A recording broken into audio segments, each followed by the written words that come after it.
வேந்தரின் கண்ணுறங்கும் வேளை இரவு செய்திகளுக்காக காவேரி ஜெகநாதன். முதலில் தலைப்புச் செய்திகள். பெரம்பலூரில் வளர்ச்சி திட்டங்கள் செயல்படுத்தப்படும். தேர்தல் பிரச்சாரத்தில் டாக்டர் பாரிவேந்தர் உறுதி.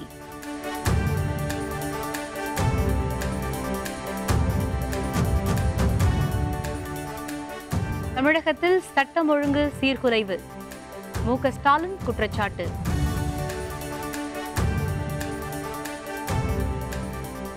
தமிழகத்தில் இறுதி வேட்பாளர் பட்டியல் வெளியீடு. 39 தொகுதிகளில் 845 பேர் போட்டி. பொள்ளாச்சி பாலியல் வன்கொடுமை விவகாரம். தமிழக அரசு மற்றும் சிபிஐக்கு நீதிமன்றம் உத்தரவு. பெரம்பலூர் தொகுதி இளைஞர்களின் வேலைவாய்ப்பை பெருக்க தொழிற்சாலைகள் அமைக்க நடவடிக்கை எடுப்பேன் என்று பெரம்பலூர் மக்களவை தொகுதி வேட்பாளரும் இந்திய ஜனநாயக கட்சியின் நிறுவனர் தலைவருமான டாக்டர் பாரிவேந்தர் தெரிவித்துள்ளார். மதசார்பற்ற முற்போக்கு கூட்டணி சார்பில் பெரம்பலூர் மக்களவை தொகுதியில் போட்டியிடும் இந்திய ஜனநாயக கட்சியின் நிறுவனர் தலைவர் டாக்டர் பாரிவேந்தர் பல்வேறு பகுதிகளில் இன்று முனைப்பான பிரச்சாரம் மேற்கொண்டார். பெரம்பலூர் சட்டமன்ற தொகுதிக்கு உட்பட்ட இளம்பலூர், எசனை, மேலப்புலியூர், லாடபுரம், அம்மாபாளையம், களரம்பட்டி, வேலூர், சத்திரமனை, பொம்மனப்பாடி, செட்டிக்குளம், பாடாலூர், பெரம்பலூர் டவுன் சங்கு உள்ளிட்ட பகுதிகளில் டாக்டர் பாரிவேந்தர் வாக்கு சேகரித்தார்.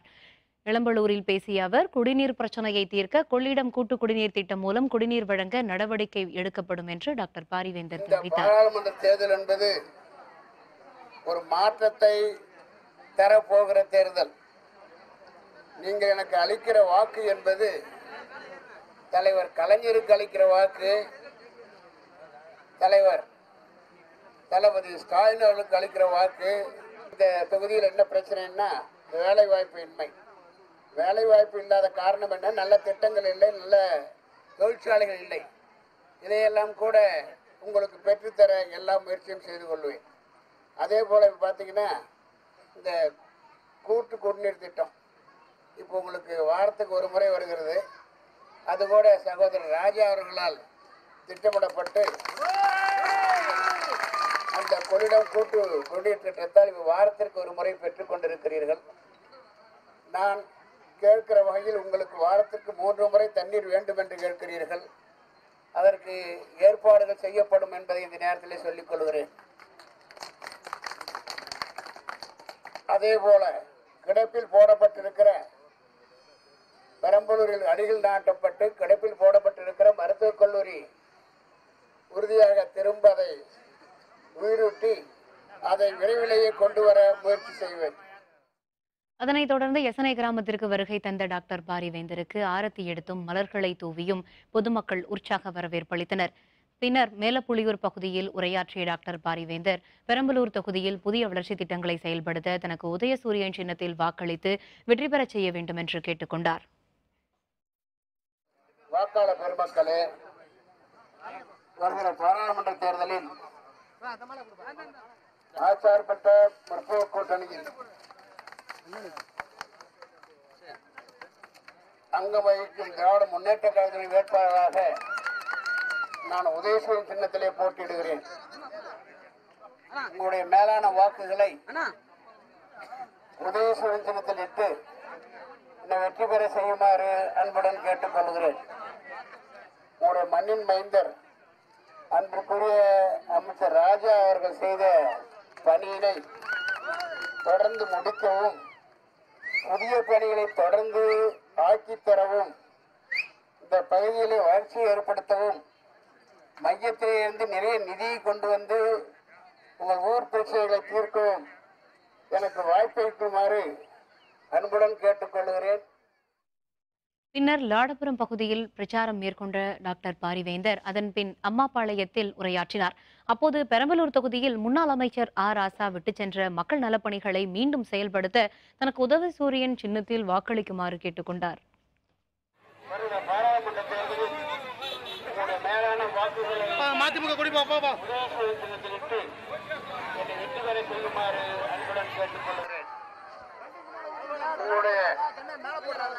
முன்னாள் அமைச்சர் அன்புக்குரிய ராஜா அவர்கள் விட்டு சென்ற அந்த பணியை தொடர்வதற்கு வாய்ப்பு தருமாறு கேட்டுக்கொள்கிறேன். அதனைத் தொடர்ந்து களரம்பட்டி வேலூர், சத்திரமனை ஆகிய பகுதிகளில் பிரச்சாரம் மேற்கொண்ட டாக்டர் பாரிவேந்தர் பின்னர் செட்டிக்குளம் பகுதிக்கு சென்றார். அங்கு கூடியிருந்த திமுக, இந்திய ஜனநாயக கட்சி மற்றும் கூட்டணி கட்சியினர் ஏராளமானோர் டாக்டர் பாரிவேந்தருக்கு சிறப்பான வரவேற்பு அளித்தனர்.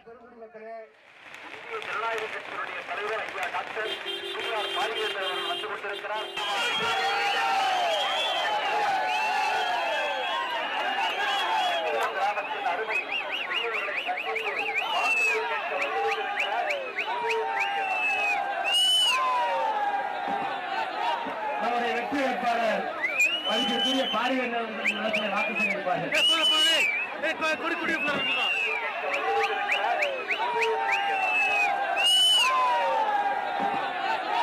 நம்முடைய வெற்றி வேட்பாளர் நிலத்தில் வாக்கு சேகரிப்பார்கள்.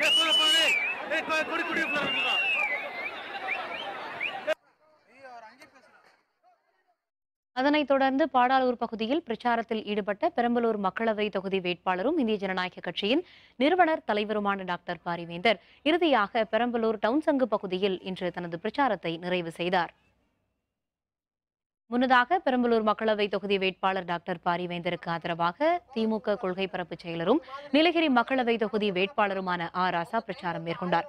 அப்போது பேசிய அவர், பெரம்பலூர் மக்களவை தொகுதியில் செயல்படுத்தப்படாமல் உள்ள பருத்தி ஆராய்ச்சி திட்டம், மருத்துவக் கல்லூரி, சிறப்பு பொருளாதார மண்டலம் போன்றவற்றை செயல்படுத்த வேண்டுமெனில் டாக்டர் பாரிவேந்தருக்கு மக்கள் வாக்களித்து அவரை வெற்றி பெறச் செய்ய வேண்டும் என்று கேட்டுக் கொண்டார். பண மதிப்பிழப்பு நடவடிக்கையின் மூலம் ஏழை எளிய மக்களை நடுத்தெருவிற்கு கொண்டு வந்தவர்தான் பிரதமர் மோடி என்றும் அவர் குற்றம் சாட்டினார். நம்முடைய வெற்றி வேட்பாளர் பாரிவேந்தர் அவர்களுக்கு உதயசூரியன் சின்னத்திலே நீங்கள் வெற்றி வாய்ப்பை வழங்கி அவரை நாடாளுமன்றத்திற்கு அனுப்பி வைத்தால், நான் அமைச்சராக இருந்தபோது பல திட்டங்களை கொண்டு வந்தேன். அரசு கல்லூரியை கொண்டு வந்தேன், அரசு பாலிடெக்னிக் கொண்டு வந்தேன், ஐடிஐ கொண்டு வந்தேன், காவிரி கூட்டு குடிநீர் திட்டம் கொண்டு வந்தேன், பருத்தி ஆராய்ச்சி மையம் கொண்டு வந்தேன், சொல்லிக்கொண்டே போகலாம். ஆனால் கொண்டு வந்த திட்டங்களில் ஒன்றிரண்டு இன்னும் நிலுவையில இருக்கிறது.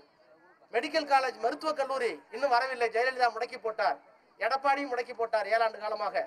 கலைஞர் கொடுத்த திட்டம், என்னுடைய தாய் தந்தையர் பெயரில் 40 ஏக்கர் நிலத்தை நானே கொடையாக கொடுத்தேன். அப்படியும் அந்த கல்லூரி வரவில்லை, முடக்கினார்கள். ஒரு 3000 பேருக்கு வேலை வாய்ப்பு வந்திருக்கும் சிறப்பு பொருளாதார மண்டலம், கலைஞர் ஆட்சி காலத்தில் 3000 ஏக்கர் நிலத்தை கையகப்படுத்தினோம். ஒரு பெரிய தொழிற்சாலை வந்திருக்கும், அதையும் நிறுத்தினார்கள். நான் இப்போது உங்களுக்கு உத்தரவாதம் அளிக்கிறேன், எத்தனையோ பணிகளை நான் உங்களுக்காக செய்திருந்தாலும் அதிமுக அரசாங்கத்தால் முடக்கி வைக்கப்பட்டிருக்கின்ற இதை போன்ற 1-2 திட்டங்கள் வர வேண்டும் என்று சொன்னால் பாரிவேந்தரை நாடாளுமன்றத்திற்கு அனுப்பி வையுங்கள் என்று உங்களை எல்லாம் பணிவன்போடு கேட்டுக்கொள்கிறேன். இதேபோல் பல்வேறு கிராமங்களில் பெரம்பலூர் மக்களவை தொகுதி வேட்பாளரும் இந்திய ஜனநாயக கட்சியின் நிறுவனர் தலைவருமான டாக்டர் பாரிவேந்தர் பொதுமக்களை சந்தித்து வாக்கு சேகரித்து வருகிறார். பிரச்சாரத்தின் போது திமுக மாவட்ட செயலர் ராஜேந்திரன், இந்திய ஜனநாயக கட்சியின் தலைவர் ரவி பச்சமுத்து மற்றும் காங்கிரஸ், விடுதலை சிறுத்தைகள், மதிமுக, இந்திய யூனியன் முஸ்லீம் லீக் உள்ளிட்ட மதசார்பற்ற முற்போக்கு கூட்டணி கட்சியினர் ஏராளமானோர் உடனிருந்தனர். தமிழகத்தில் சட்டம் ஒழுங்கு சீர்குலைவு ஏற்பட்டதற்கு பொள்ளாச்சி சம்பவமே எடுத்துக்காட்டு என்று திமுக தலைவர் மு.க.ஸ்டாலின் கூறியுள்ளார். ராமநாதபுரத்தில் நடைபெற்ற தேர்தல் பிரச்சார கூட்டத்தில் திமுக தலைவர் மு.க.ஸ்டாலின் பங்கேற்றார்.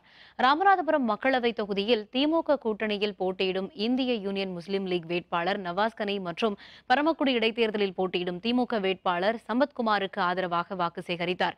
இதனைத் தொடர்ந்து பேசிய மு.க.ஸ்டாலின், தமிழக மீனவர்களின் நலனை பற்றி மோடி தலைமையிலான பாஜக அரசு கவலைப்படவில்லை என்று தெரிவித்தார். 14 வயதிலே பொது வாழ்விலே ஈடுபட்டு 95 வயது வரையிலே கடைசி நிமிடம் வரையில இந்த இனத்திற்காக, இந்த சமுதாயத்திற்காக உழைத்த ஒரே தலைவர் நம்முடைய தலைவர் கலைஞர் அவர்கள். எனவே அவர் சார்பில் நான் கேட்கிறேன்.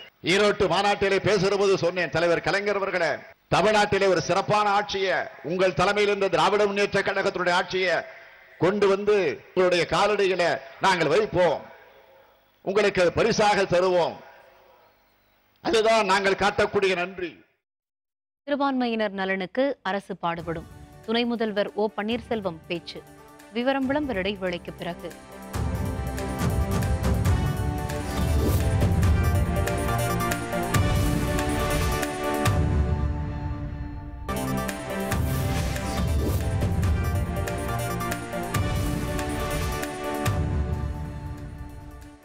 செய்திகள் தொடர்கின்றன. தமிழகத்தில் உள்ள 39 மக்களவை தொகுதிகளில் 845 வேட்பாளர்கள் போட்டியிடுகின்றனர் என தேர்தல் ஆணையம் அதிகாரப்பூர்வமாக அறிவித்துள்ளது. இறுதி வேட்பாளர் பட்டியல்படி 39 மக்களவை தொகுதிகளில் 779 ஆண் வேட்பாளர்கள், பெண் வேட்பாளர்கள் 65 பேர், 3ஆம் பாலினத்தைச் சேர்ந்த ஒருவர் என மொத்தம் 845 வேட்பாளர்கள் போட்டியிடுகின்றனர். 18 தொகுதி பேரவை இடைத்தேர்தலில் 269 வேட்பாளர்கள் போட்டியிடுகின்றனர். இதில் ஆண் வேட்பாளர்கள் 241 பேரும் பெண் வேட்பாளர்கள் 28 பேரும் போட்டியிடுகின்றனர். 92 வேட்புமனுக்கள் திரும்பப் பெறப்பட்டுள்ளன. தமிழகத்தில் மக்களவைத் தேர்தலில் கரூர் தொகுதியில் அதிகபட்சமாக 42 வேட்பாளர்களும் தென்சென்னையில் 40 வேட்பாளர்களும் போட்டியிடுகின்றனர். குறைந்தபட்சமாக நீலகிரி தொகுதியில் 10 வேட்பாளர்கள் போட்டியிடுகின்றனர்.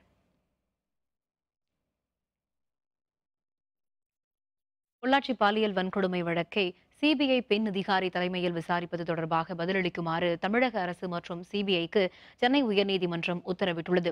பொள்ளாச்சியில் நூற்றுக்கணக்கான இளம் பெண்கள் பாலியல் வன்கொடுமை செய்யப்பட்ட சம்பவம் பெரும் அதிர்ச்சியை ஏற்படுத்தியது. இது தொடர்பான வழக்கை சிபிசிஐடி விசாரித்து வரும் நிலையில் சிபிஐ விசாரணை நடத்தப்படும் என தமிழக அரசு அறிவித்தது. பொள்ளாச்சி வழக்கை சிபிஐ பெண் அதிகாரி தலைமையில் விசாரணை நடத்த வேண்டுமென பெண் வழக்கறிஞர்கள் 6 பேர் சென்னை உயர்நீதிமன்றத்தில் மனு தாக்கல் செய்தனர். இந்த மனுவை விசாரித்த நீதிமன்றம் சிபிஐ பெண் அதிகாரி தலைமையில் விசாரணை நடத்துவது குறித்து ஏப்ரல் மாதம் 25ஆம் தேதிக்குள் பதிலளிக்குமாறு தமிழக அரசு மற்றும் சிபிஐக்கு உத்தரவிட்டுள்ளது. 2023ஆம் ஆண்டிற்குள் தமிழகம் குடிசை இல்லாத மாநிலமாக மாறும் என துணை முதல்வர் ஓ பன்னீர்செல்வம் தேர்தல் பிரச்சாரத்தில் தெரிவித்துள்ளார். நாமக்கல் மக்களவை தொகுதியில் அதிமுக வேட்பாளராக போட்டியிடும் டிஎல்எஸ் காளியப்பனுக்கு ஆதரவாக பூங்கா சாலையில் பிரச்சாரம் மேற்கொண்டார். அப்போது சிறுபான்மையினர் நலனுக்காக அதிமுக அரசு பல்வேறு நலத்திட்டங்களை செய்துள்ளதாக தெரிவித்தார். அதிமுகவில் நல்லவர்கள் ஒன்று கூடி கூட்டணி அமைத்துள்ளதாகவும் இந்த கூட்டணி உறுதியாக வெற்றி பெறும் என்றும் ஓ பன்னீர்செல்வம் கூறினார்.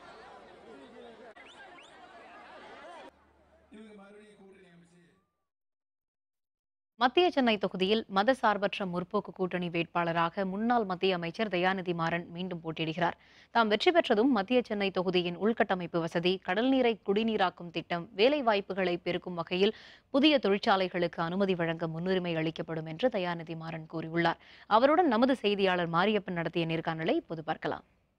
மதசார்பற்ற முற்போக்கு கூட்டணியின் சார்பில் போட்டியிடக்கூடிய மத்திய சென்னை வேட்பாளர் தயாநிதி மாறன் அவர்கள் நம்மள்ட்ட இருக்காங்க. அவங்கள்ட்ட தேர்தல் பிரச்சாரம் மற்றும் தொலைநோக்கு பார்வை திட்டங்கள் தொகுதி முன்னேற்றத்துக்கு என்ன வகை வச்சிருக்காங்க என்பது குறித்து கருத்துக்களை கேட்டறியலாம். சார் வணக்கம்.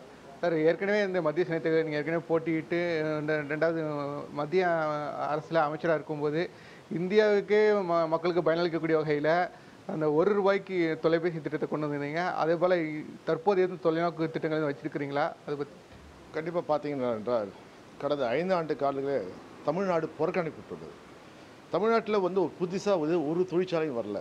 அதனால் பாதிப்பு என்னன்னா வேலைவாய்ப்பு.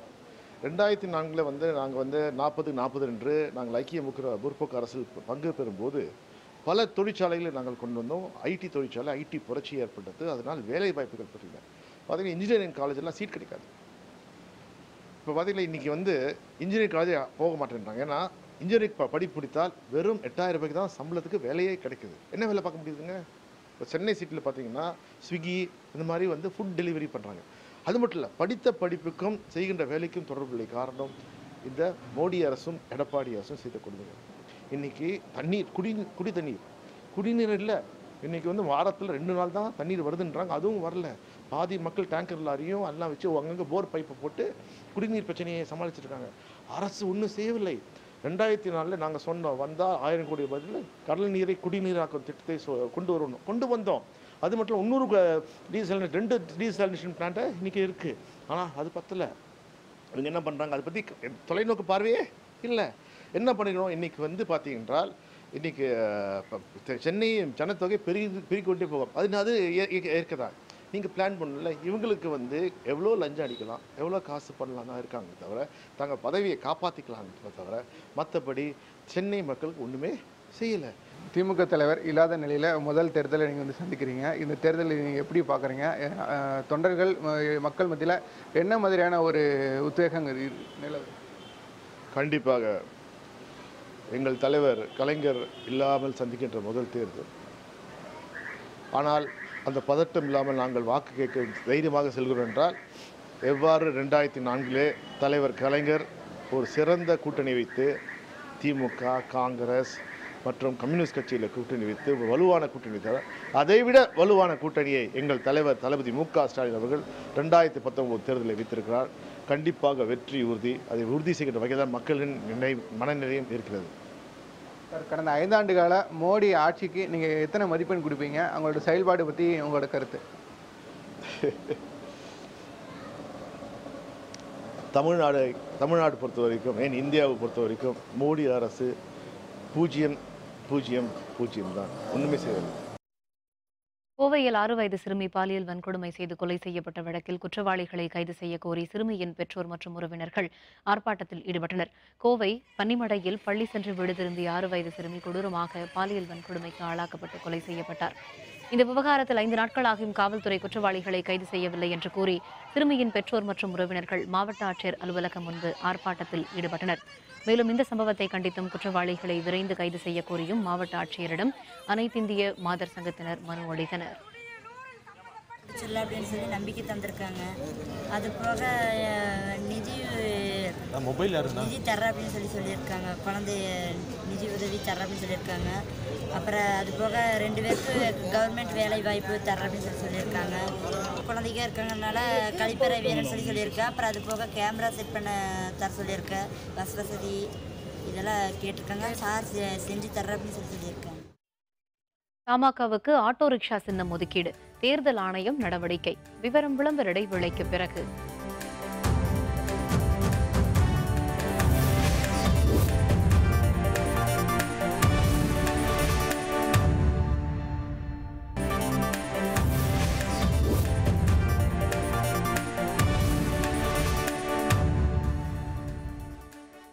செய்திகள் தொடர்கின்றன. திருத்தணி அருகே மாத்தூரில் பாமக வேட்பாளர் AK மூர்த்தியை வரவேற்க வைத்த பட்டாசில் இருந்து பரவிய தீப்பொறியால் கூரையில் தீப்பிடித்தது. அரக்கோணம் நாடாளுமன்ற தொகுதியில் அதிமுகவின் கூட்டணி கட்சியான பாமக வேட்பாளர் AK மூர்த்தி போட்டியிடுகிறார். அவர் இன்று முதல் பிரச்சாரத்தை தொடங்கினார். திருத்தணியை அடுத்த மத்தூர் கிராமத்தில் பாமக கட்சியினர் வேட்பாளரை வரவேற்பதற்காக பட்டாசு வெடித்தனர். அதில் அங்கிருந்த பகுஜன் சமாஜ் கட்சியின் மாவட்ட செயலர் முகமது ஆரூன் என்பவரது வீட்டின் முன் அமைக்கப்பட்டிருந்த கூரை வேலி மீது பட்டாசு வெடித்தெறிந்தது. இதனால் அவருக்கும் பாமகவினருக்கும் இடையே பெரும் வாக்குவாதம் ஏற்பட்டது. இதில் பகுஜன் சமாஜ் கட்சியைச் சேர்ந்த பொறுப்பாளரை பாமகவினர் தாக்கியதாக கூறப்படுகிறது. நடைபெறவுள்ள நாடாளுமன்ற தேர்தலில் போட்டியிடும் தமிழ் மாநில காங்கிரஸ் கட்சிக்கு ஆட்டோ ரிக்ஷா சின்னம் ஒதுக்கப்பட்டுள்ளது. நாடாளுமன்ற தேர்தலில் அதிமுகவுடன் கூட்டணி அமைத்துள்ள தமிழ் மாநில காங்கிரஸ் கட்சிக்கு தஞ்சாவூர் தொகுதி ஒதுக்கப்பட்டுள்ளது. தமாக சார்பில் போட்டியிடும் NR நடராஜனுக்கு ஆட்டோ ரிக்ஷா சின்னத்தை தேர்தல் ஆணையம் ஒதுக்கியுள்ளது. தமாக சார்பில் சைக்கிள் சின்னம் ஒதுக்க வேண்டும் என்று தேர்தல் ஆணையத்திடம் கோரிக்கை விடுத்திருந்த நிலையில் ஆட்டோ ரிக்ஷா சின்னம் ஒதுக்கப்பட்டுள்ளது குறிப்பிடத்தக்கது. பெரம்பலூரில் அதிமுக வேட்பாளர் சிவபதி கொளுத்தும் வெயிலில் பிரச்சாரம் நடத்தியதில் பெண்கள், குழந்தைகள் என பலர் வெயிலின் தாக்கத்தினால் அவதியடைந்தனர். பெரம்பலூரில் அதிமுக வேட்பாளர் சிவபதியை ஆதரித்து அக்கட்சியினர் ஒருங்கிணைப்பாளர் O பன்னீர்செல்வம் பிரச்சாரம் மேற்கொண்டார். முசிறி சட்டமன்ற தொகுதியில் உள்ள தொட்டியம் ஒன்றியத்திலும் அவர் பிரச்சாரம் மேற்கொண்டார். இதற்காக தொட்டியம் சுற்றுவட்டாரங்களில் இருந்து ஏராளமான பொதுமக்கள் வந்திருந்தனர். ஆனால் 4 மணி நேரம் கழித்துதான் பிரச்சாரம் நடத்தப்பட்டது. தேர்தல் நடத்தை விதிமுறைகளை மீறி வெயிலில் பிரச்சாரம் நடத்தியதாக பொதுமக்கள் குற்றம் சாட்டினர். பாரதிய ஜனதா கட்சியிடம் அதிமுக முற்றிலும் சரணடைந்துள்ளதாக காங்கிரஸ் கட்சியின் அகில இந்திய செயலாளர் சஞ்சய் தத் தெரிவித்துள்ளார். புதுச்சேரியில் செய்தியாளர்களுடன் பேசிய அவர், ஜெயலலிதா எதிரியாக நினைத்த பாரதிய ஜனதாவிடம் அதிமுக கூட்டணி வைத்திருப்பது எந்த விதத்தில் நியாயம் என்று கேள்வி எழுப்பினார். புதுச்சேரியில் NR காங்கிரசுடன் அதிமுக கூட்டணி வைத்து தங்கள் கொள்கை மற்றும் கோட்பாடுகளில் இருந்து விலகிவிட்டதாக தெரிவித்தார். முதலமைச்சர் பழனிசாமி O பன்னீர்செல்வம் தலைமையிலான அரசு பாரதிய ஜனதாவிடம் முற்றிலும் சரணடைந்து விட்டதாகவும் அவர் கூறினார். மீண்டும் தலைப்புச் செய்திகள். பெரம்பலூரில் வளர்ச்சி திட்டங்கள் செயல்படுத்தப்படும். தேர்தல் பிரச்சாரத்தில் டாக்டர் பாரிவேந்தர் உறுதி.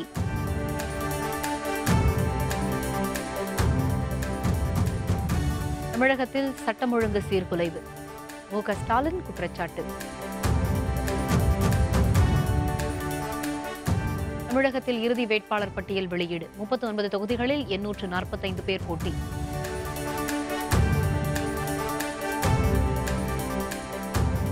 உள்ளாட்சி பாலியல் வன்கொடுமை விவகாரம். தமிழக அரசு மற்றும் CBIக்கு நீதிமன்றம் உத்தரவு. இத்துடன் வேந்தரின் கண்ணுறங்கும் வேளை இரவு செய்திகள் நிறைவடைந்தன. வேந்தர் TV செயலியை பதிவிறக்கம் செய்து முக்கிய செய்திகளை நேர்கள் காணலாம். மீண்டும் நாளை காலை 7 மணிக்கு இளங்கதிர் காலை செய்திகளில் சந்திப்போம். வணக்கம்.